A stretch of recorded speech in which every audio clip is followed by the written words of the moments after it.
Hello বন্ধুরা, আসসালামু আলাইকুম। তোমরা সবাই কেমন আছো? আশা করি ভালো আছো। আমিও ভালো আছি। আজকে আমি দেশি মুরগি রান্না করব। মাংসগুলি আমি ধুয়ে কেটে বেছে পরিষ্কার করে নিয়েছি। এখন আমি আলু কেটে নিয়েছি। আলুগুলো কেটে বেছে ধুয়ে পরিষ্কার করে নিয়েছি। এখন আমি হলুদ লবণ মাখিয়ে আলুগুলো ভেজে নিব। তেল গরম হয়ে গেছে, এখন আলুগুলো আমি ভেজে নিব।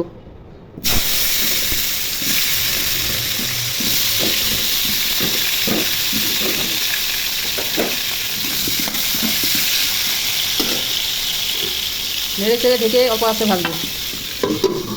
তেল গরম হয়ে গেছে, এখন পেঁয়াজটা ভেজে দিব। তেল গরম হয়ে গেছে, এখন পেঁয়াজ বাটা দিয়ে দিব।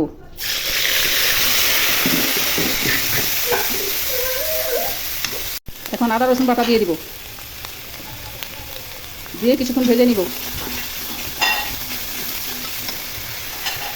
লবণ দিয়ে দিব।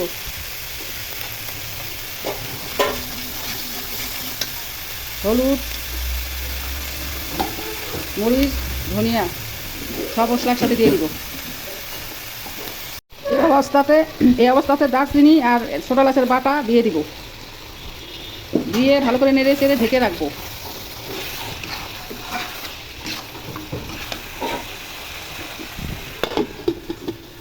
মাংস ভাজা ভাজা হয়ে গেছে। এই অবস্থাতে ভাজা আলু দিয়ে দিব।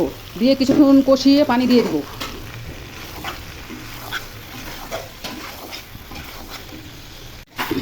ঢাকনা উঠিয়ে 2-4 বার আমি নেড়ে দিয়েছি। এখন আবার নেড়ে চেড়ে দিচ্ছি।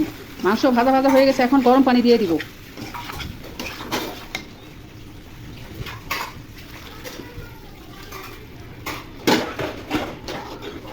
নেড়ে চেড়ে ঢেকে দিব।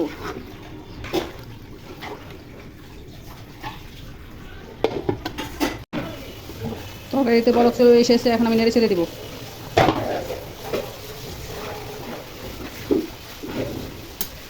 নেড়ে চেড়ে ঢেকে দিব। তরকারি হয়ে আসছে। এখন কিছু বেরেস্তার কুচি ছড়িয়ে দিয়ে ঢাকনা দিয়ে রেখে তরকারি নামিয়ে নিব।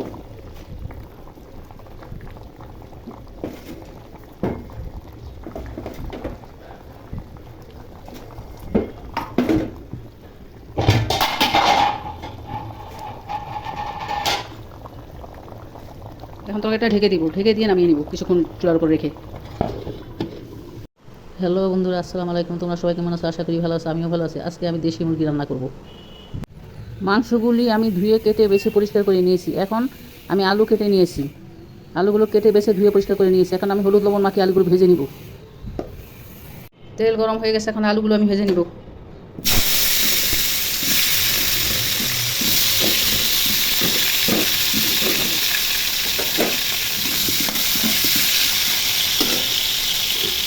নেড়ে চেড়ে ঢেকে অল্প আঁচে ভাজবো।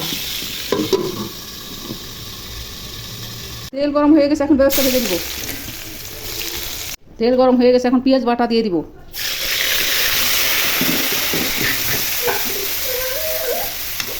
এখন আদা রসুন বাটা দিয়ে দিব। দিয়ে কিছুক্ষণ ভেজে নিব।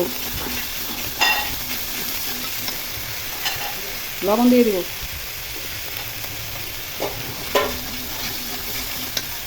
হলুদ,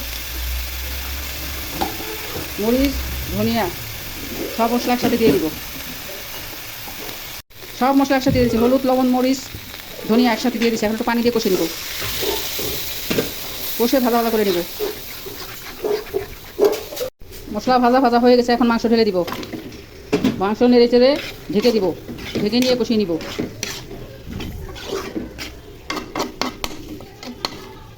এই অবস্থাতে একটা তেজপাতা দিয়ে দিব। 3টা লবঙ্গ দিয়ে দিব। জিরার গুঁড়ি দিয়ে দিব। দিয়ে ভালো করে নেড়ে চেড়ে ঢেকে রাখবো।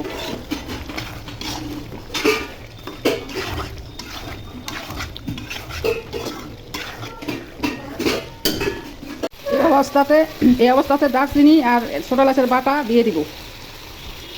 দিয়ে ভালো করে নেড়ে চেড়ে ঢেকে রাখবো।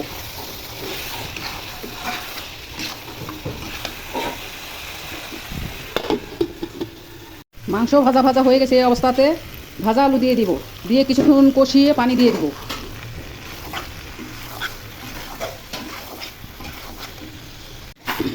ঢাকনা উঠিয়ে 2-4 বার আমি নেড়ে দিয়েছি। এখন আবার নেড়ে চেড়ে দিচ্ছি। মাংস ভাজা ভাজা হয়ে গেছে। এখন গরম পানি দিয়ে দিব।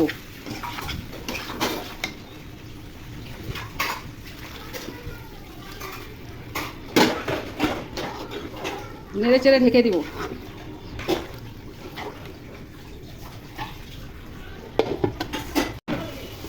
তরকারিতে বরফ চলে এসেছে, এখন আমি নেড়ে চেড়ে দিব।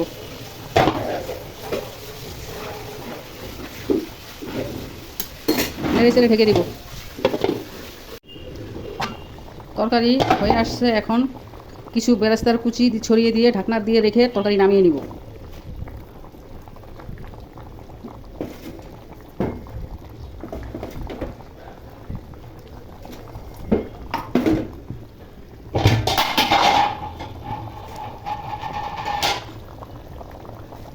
এখন তরকারিটা ঢেকে দিব, ঢেকে দিয়ে নামিয়ে নিব কিছুক্ষণ চুলার উপর রেখে।